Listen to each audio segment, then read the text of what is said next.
Hello, my name is Chioya Kose. I'm a rheumatologist at Mass General, and in this section, I'll be providing an overview on the pathogenesis of gout. As you may have heard, gout is the most common inflammatory arthritis caused by chronic hyperuricemia, leading to the deposition of monosodium urate or MSU crystals in and around the joints. It affected an estimated 5.1% or 12.1 million US adults in 2017 to 2018, with an increasing prevalence over the last few decades. It now affects more Black and Asian US adults than white, and is predominantly a condition of older men and postmenopausal women.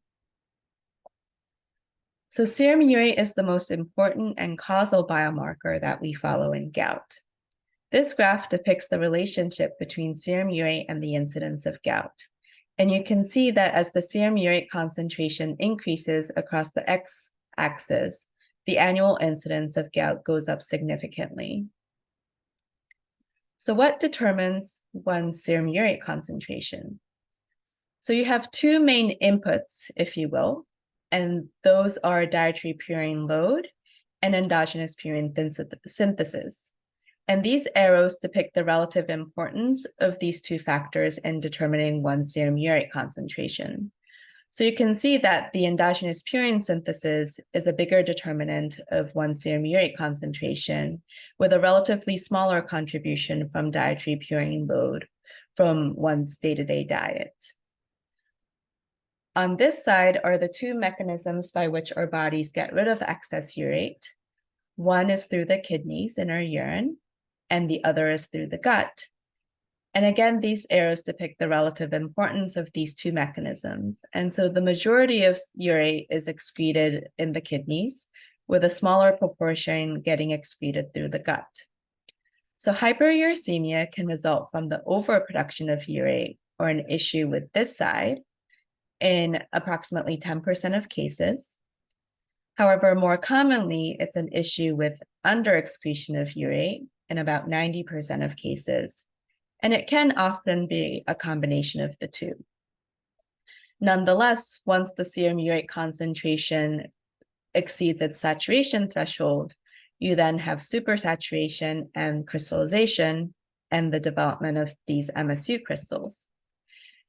And once these crystals are present, if they're recognized by the immune system, it can then contribute to the development of the clinical syndrome of gout.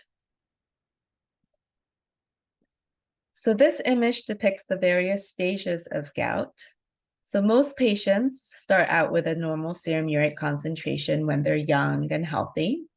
And over time, a subset of them will go on to develop chronic hyperuricemia. And there are several risk factors that contribute to this transition. And those are things like obesity, metabolic syndrome, and other metabolic factors such as diet or alcohol. And once the serum urate concentration exceeds the saturation threshold for serum urate, which is estimated to be around 6.8 or 6.9 milligrams per deciliter under physiologic condition, if that state is sustained for a long period of time, then you can have the development of MSU crystals, the growth of these crystals, and the deposition of these crystals in the tissues. And again, there are several factors that contribute to this.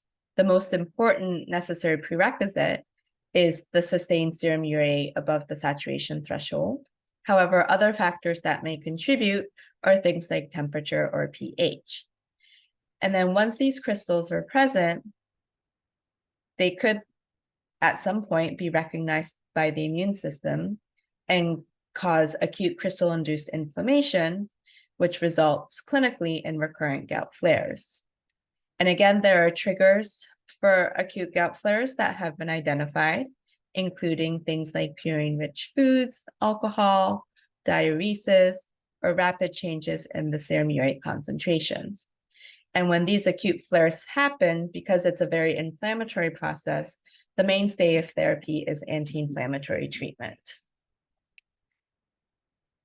Once patients have developed these acute gout flares, some of them can go on to develop a chronic gouty arthritis with chronic inflammation and sequelae of the chronic MSU deposition, including things like joint erosions.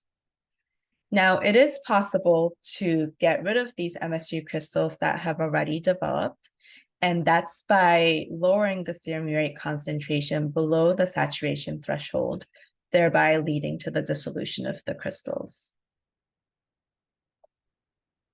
So what happens in acute inflammation and gout? So the MSU crystals are recognized by the immune system, which then triggers a profound inflammatory response, which is responsible for the signs and symptoms of an acute gout flare. There are multiple cellular and fluid phase-based mechanisms of the innate immune system that are implicated in this inflammatory cascade. Various cell types are involved, including macrophages and neutrophils, as you can see here. And IL-1 beta has been identified as a key cytokine in the inflammatory cascade in gout. As I mentioned, it is possible to go on to develop a chronic inflammatory arthritis related to gout. And this is a simplified diagram of what's happening at the level of the joint chronically. And so even though these acute inflammatory episodes occur, episodically, there can be a low-level inflammation that persists in what are called these intercritical phases or periods when the patient is not actively experiencing pain related to gout. And in those situations, you have various cytokines, chemokines, proteases, oxidants, many of which are also involved in the acute inflammatory cascade that are still lingering around in the joints. And they contribute to chronic inflammation, leading to chronic synovitis or inflammation of the joint lining, essentially, and over time, cartilage loss and bone erosion. So this concludes this section. If you have any further questions, please refer to your educational materials or ask questions to your PIs for further info. Thank you.